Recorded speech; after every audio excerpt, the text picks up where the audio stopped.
There are moments that arrive without sound. They do not knock. They do not ask to be welcomed. They simply settle into the room and stay. At first they seem small, almost harmless, like a shadow at the edge of the wall. But if you sit with them long enough, you begin to feel their weight. He felt it long before he understood it. A quiet pressure in the chest, not pain, not fear, just something unspoken that refused to leave. It came when he stayed silent while others spoke, when he listened more than he answered, when he noticed how words could move so freely while meaning often stayed behind. There is a strange heaviness in staying, not leaving, not reacting, just remaining where you are, watching the moment pass without touching it. People often think strength is loud, that it announces itself, that it needs movement. But there is another kind of strength that asks for stillness. And stillness is not easy. He would sit with his thoughts as the air grew thick with things unsaid. Questions would rise gently, almost shy. Should I speak now? Would it change anything? Would it bring peace or only noise? And each time the questions stayed unanswered, floating like dust in the light. They did not notice the effort it took to remain calm, to breathe evenly while something inside tightened, to hold the tongue when words pressed forward ready to escape.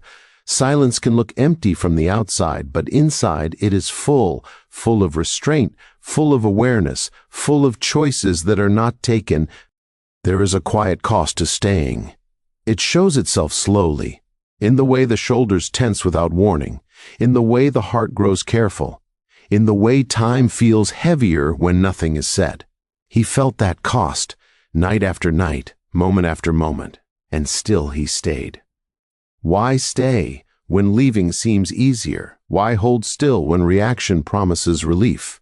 These questions did not demand answers. They waited patiently, as if they knew understanding comes only when it is ready. He began to notice things others missed. The tone beneath the words, the pause before a sentence, the way silence made some uneasy and made others reveal more than they intended. Observation became a quiet companion. It asked nothing from him, only that he remain present. In that presence, he learned something subtle, that not every discomfort is a signal to act. Some are invitations to see more clearly. Some are lessons that speak only when we stop interrupting them. The weight did not disappear, but it changed. It became familiar, almost trusted, like carrying a stone in the pocket, always reminding him to slow down, to feel the ground beneath his feet. It taught him patience without using the word, discipline without pride. They continued as they always had, speaking, assuming, filling the air. He listened, not because he was weak, but because he was learning the shape of the moment, learning what mattered and what did not. In the quiet, he sensed something forming, not yet a decision, not yet a realization, just a deeper awareness that staying was doing something to him, shaping him, teaching him where his limits were and where his strength rested. Silence, he realized, is not the absence of sound, it is the presence of self, and staying, though heavy, was slowly showing him who he was when nothing else moved. The night grew calmer around him. The moment passed, as all moments do, and he remained, carrying the quiet weight, not knowing yet where it would lead, only knowing that it was changing him in ways no one could see. Silence has a way of inviting judgment. When nothing is said, others feel the need to explain it for you. They lean into the quiet and fill it with their own meaning. He felt this happening around him slowly at first, then all at once. They looked at his stillness and decided it meant something small, that it meant fear or doubt or a lack of strength. They mistook patience for hesitation. They mistook listening for agreement, and the quiet space he held so carefully became a place where assumptions grew. He sensed the shift without being told, the way eyes lingered a little longer, the way words were chosen with less care, the way his silence seemed to invite more noise from others. It was as if the absence of response gave them permission to speak louder, to decide the story without him. There is a particular ache in being misunderstood while remaining calm. It does not sting sharply. It settles deeper, like a slow pressure behind the ribs. He felt it when his intentions were overlooked, when his restraint was read as weakness, when his quiet was treated as an open door. He wondered softly if it would be easier to explain himself, to correct the story before it settled, to show them the effort behind his calm. But each time the thought rose, something held it back. Not pride, not fear, just a sense that speaking might not bring the understanding he hoped for.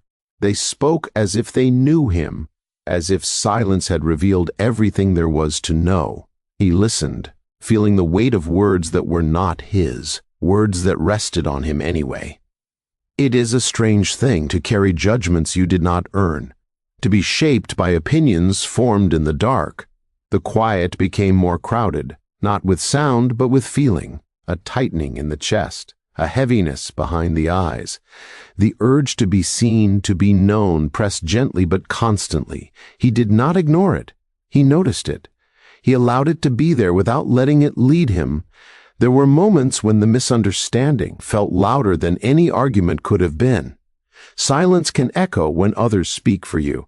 It can feel like standing in a room where your reflection has been replaced by a shadow, and everyone insists it is you. Why do they assume? Why does quiet invite such certainty? These questions did not ask for answers. They passed through him like wind through an open window, stirring the air, then moving on. He began to see something else as well. How quickly people grow uncomfortable with what they cannot read. How silence leaves space, and how space unsettles those who need clarity before they are ready for it. Their judgment said as much about them as they did about him. Still, understanding this did not erase the feeling. Awareness does not always bring relief. Sometimes it only brings clarity, and clarity can be heavy in its own way. He learned to sit with the discomfort of being unseen, to accept that his truth might remain quiet longer than he wished, that not every misunderstanding asks to be corrected. Some simply pass through, leaving behind a lesson. The temptation to react lingered, steady and patient. A single word could have shifted everything. A brief explanation could have softened the edges. But he sensed that reacting now would mean stepping out of himself, trading something deeper for temporary ease. They continued to speak, to decide, to move forward with their version of him, and he remained where he was, feeling the full weight of being misunderstood without letting it turn him bitter. In that space, something subtle changed. He began to separate his sense of self from their perception. Slowly, carefully, he learned that being known by others is not the same as knowing yourself. Silence once again asked him to stay, and though it was not comfortable, it was honest. He stayed with it, breathing through the quiet, allowing the misunderstanding to exist without becoming it. The night felt longer then, but it was also clearer, and in that clarity, he felt the beginning of a strength that did not need to be explained. Away from their voices, something began to settle. Not suddenly, not like a bright moment of understanding, but slowly, the way dust falls when the air finally grows still. He found himself alone with thoughts that no longer felt sharp. They softened with time, losing their edges, becoming easier to hold. There is a quiet space that appears when no one is watching. In that space, the need to explain fades. The need to prove anything grows tired. He noticed this change gently, as if it were happening somewhere just behind his breathing. The pressure he once felt began to loosen, not because the situation had changed, but because he asked himself questions without urgency. What would it cost to react now? What would be gained? He did not rush to answer. He let the questions sit beside him, patient and calm, and in that patience the answers arrived on their own. He saw how quickly a reaction could pull him away from himself, how a single moment of heat could undo weeks of quiet strength. He understood then that restraint was not about holding back emotion, but about choosing which emotions deserved his energy. This kind of strength did not announce itself. There were no signs, no outward proof. From the outside, nothing looked different. But inside, something had shifted. He felt steadier, less moved by what passed through the air, less dependent on being understood. There is a strange freedom in realizing that applause is not required, that doing the right thing quietly is still doing the right thing. He began to feel respect for himself, not the kind that demands recognition, but the kind that lives quietly in the chest, warm and firm. He noticed how his thoughts slowed, how reactions that once rose quickly now paused before forming. That pause became precious. In it, he could see clearly. He could choose. And choosing, he learned, was the true source of his power. They might never notice this change. They might continue to believe what they wished. That no longer felt like a loss. He saw now that their understanding was never fully in his control. But his response always was. The silence he carried changed shape. It was no longer heavy. It became spacious, a place where he could rest, a place where nothing was demanded of him. In that space he felt whole. He realized that reacting had always been a way to seek relief, to release tension quickly. But relief fades fast. What replaced it now was something quieter, something lasting. A sense of alignment with himself, a feeling of not being pulled in too many directions at once. There were moments when the old urge returned, a sharp comment heard from afar, a look that carried assumption. He noticed the stir inside him, acknowledged it, and let it pass.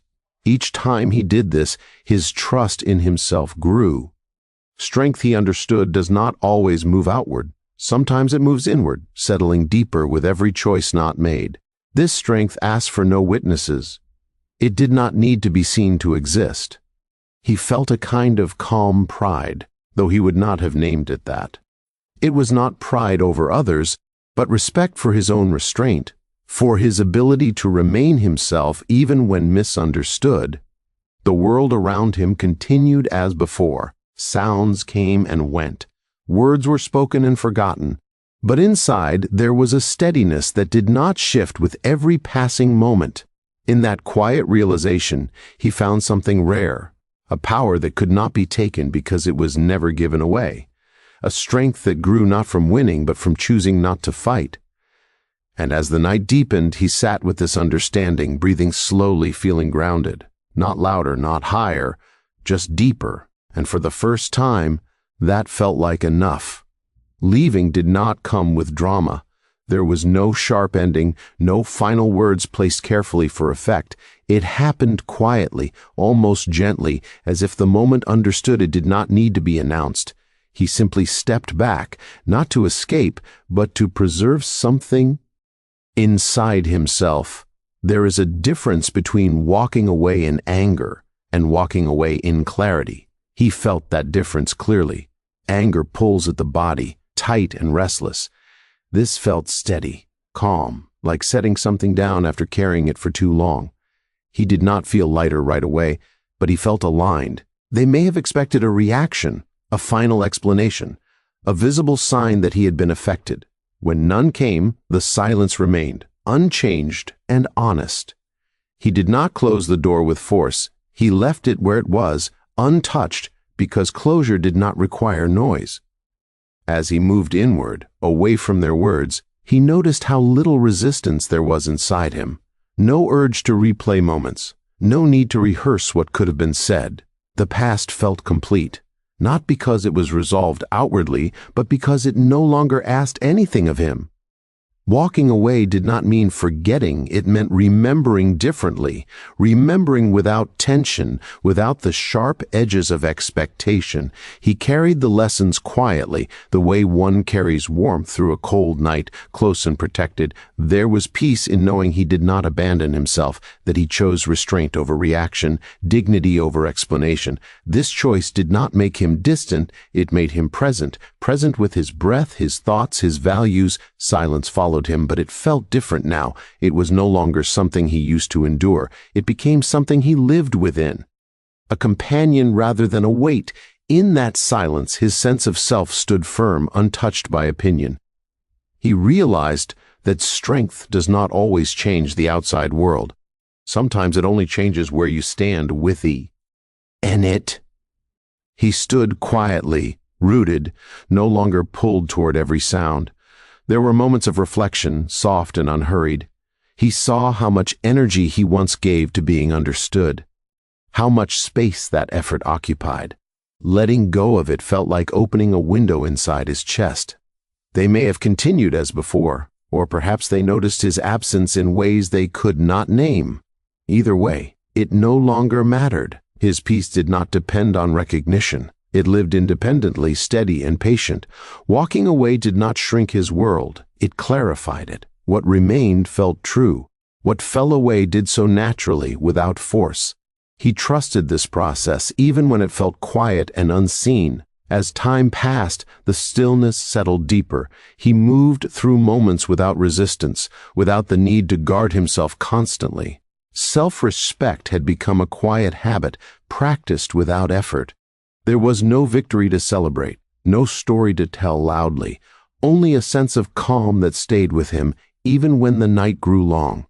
He felt grounded in a way that did not depend on circumstance. And in that grounding, he understood something simple and lasting, that choosing silence was not giving up. It was choosing where his energy would live, choosing what deserved his attention. He did not walk away to be powerful. He walked away to remain whole. And in doing so, power found him anyway, quietly, without asking to be noticed. The night held him gently. The silence remained. And for the first time, it felt like home,